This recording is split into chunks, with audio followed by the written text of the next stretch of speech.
Vamos a hablar ahora con el doctor Eric Grullón, nefrólogo. El tema, cáncer de riñón. Urólogo. Más delicado todavía. Todavía, mucho más delicadeza. Cáncer de riñón. Doctor, le oigo mucho hablar a ustedes de la necesidad de cuidar el riñón para evitar desarrollar la insuficiencia renal. Pero ¿cuál es la mejor manera de cuidarlo? Fíjate, el riñón es un órgano muy noble, tan noble que nos mantiene con un pH adecuado, una osmolaridad adecuada, y es el encargado de eliminar todos los desechos tóxicos que nosotros tenemos. Consume el 22% del gasto cardíaco, por lo que cuidarlo es prioritario. ¿Cómo cuidamos nuestro riñón? Bueno, pues disminuyendo la obesidad o tratando de evitarla, disminuyendo el tabaquismo, que es una causa fundamental que duplica la probabilidad de desarrollar el cáncer de riñón, y con una alimentación sana, básicamente. Esos serían los mecanismos prioritarios para una buena salud renal. Y una buena alimentación, una buena hidratación también es fundamental para no llegar a desarrollar los cálculos renales. Ahí mismo, los principales factores de riesgo. Los principales factores de riesgo son los que acabo de mencionar en el cáncer de riñón.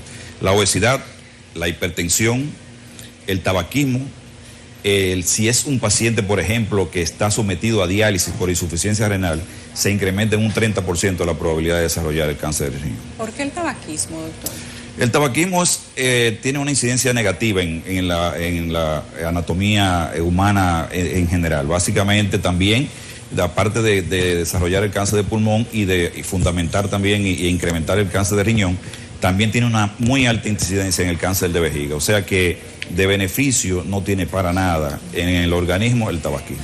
Doctor, uno de los problemas principales del cáncer renal es que no avisa. Y yo creo que esa es la X que ustedes viven despejando. ¿Cuáles son los avances en ese sentido? ¿Cuál es la recomendación que están haciendo actualmente las autoridades en materia de salud en este sentido? Fíjate, Catherine, realmente, como tú dices, el cáncer de riñón no avisa, pero sí tiene una particularidad.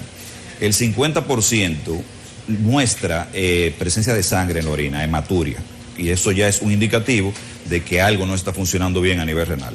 También hay ocasiones en que puede presentarse un bulto o una masa a nivel del abdomen o en mi abdomen, depende de cuál de los dos sea, y fiebres, escalofríos, sensaciones de una enfermedad que puede ser común, pero básicamente lo más importante es la presencia de hematuria o sangre en la orina. Se ha incrementado la detección del cáncer del riñón en virtud de que también se ha incrementado el acceso a métodos diagnósticos de imágenes. O sea, ya cualquier persona que va a una consulta, independientemente de que sea con el urólogo o con el nefrólogo o con el internista, le indican una sonografía abdominal. Y en una sonografía abdominal va a aparecer una imagen de riñón que no es la adecuada. Claro. También se tiene muchísimo acceso a las tomografías y también son imágenes que van a proporcionarnos el dato de que ese riñón no está en su condición normal y presenta una masa que no estaba y que no debería estar en ese momento ahí. Entonces, esto nos sugiere, o le sugiere al médico que esté evaluando al paciente, que debe ser evaluado por un urólogo. El urólogo entonces ahí toma cartas en el asunto, procede a los estudios consecuentes para investigar si realmente ha desarrollado o está desarrollando un cáncer de riñón. Doctor, parece una obviedad, ya que usted ha hablado de los principales factores de riesgo, pero ¿cómo vivir con una enfermedad de riñón? Bueno, en el caso del cáncer de riñón, cuando se localiza, vamos a iniciar, que son 4 etapas. En la etapa 1, la masa mide menos de 7 centímetros y está localizada dentro del riñón. En la etapa 2, mide un poco más de 7 centímetros, pero está localizada todavía en el riñón. En la etapa 3, ya sale a la cápsula y puede invadir la glándula suprarrenal que se encuentra, como su nombre lo dice, por encima del riñón. Y en la etapa 4 es cuando ya ha invadido las venas renales y órganos anexos.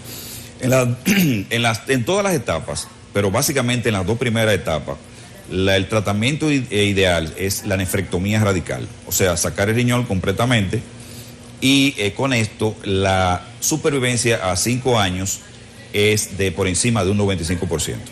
Debo mencionar que en la etapa número 1, que todavía la lesión es pequeñita y se encuentra en el riñón y no es tan grande, el tratamiento diana ahí sería lo que sería una nefrectomía parcial, porque conservaríamos una parte del riñón y junto con el otro riñón que está sano. Y con esto también el paciente podría llegar a tener una supervivencia de hasta el 95%. En las otras etapas, en la etapa 3 también está, pero ya no la parcial, sino la nefrectomía radical. Y en la etapa 4, que es donde ya hay una invasión a órgano masivo, se hace una cirugía, una nefrectomía de citorreducción. ¿Por qué? Citorreducción significa reducir el tamaño del tejido.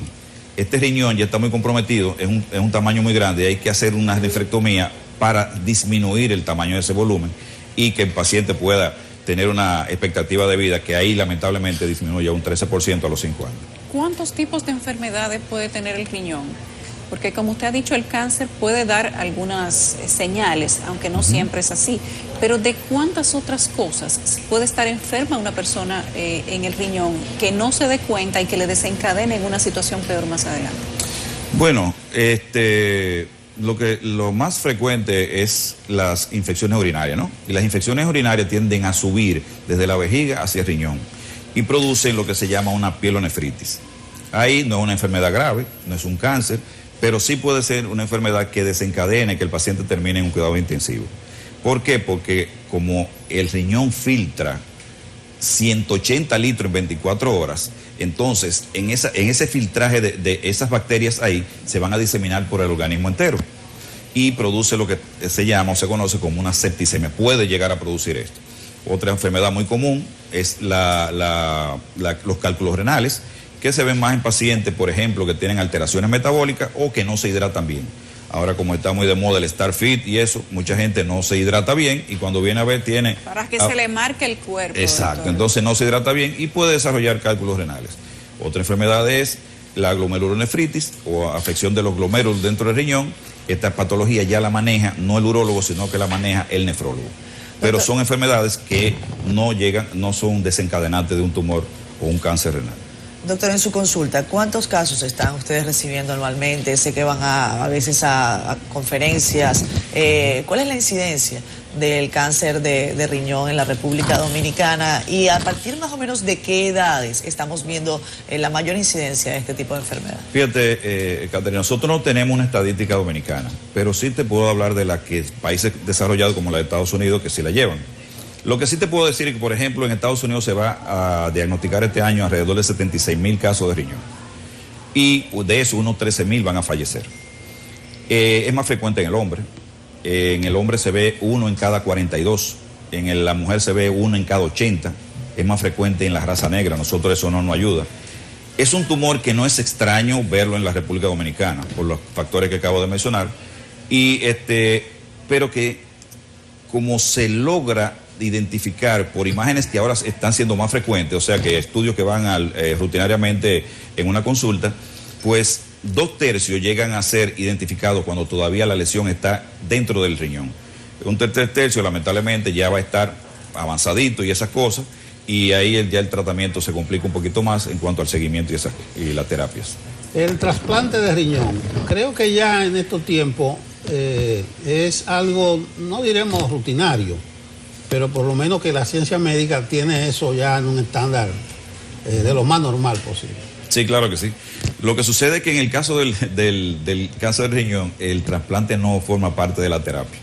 El trasplante de riñón es el paciente nefrópata que tiene una insuficiencia renal, en donde sus riñones no filtran adecuadamente los nutrientes necesarios para que permanezcan en el cuerpo y pierden, por ejemplo, muchas proteínas.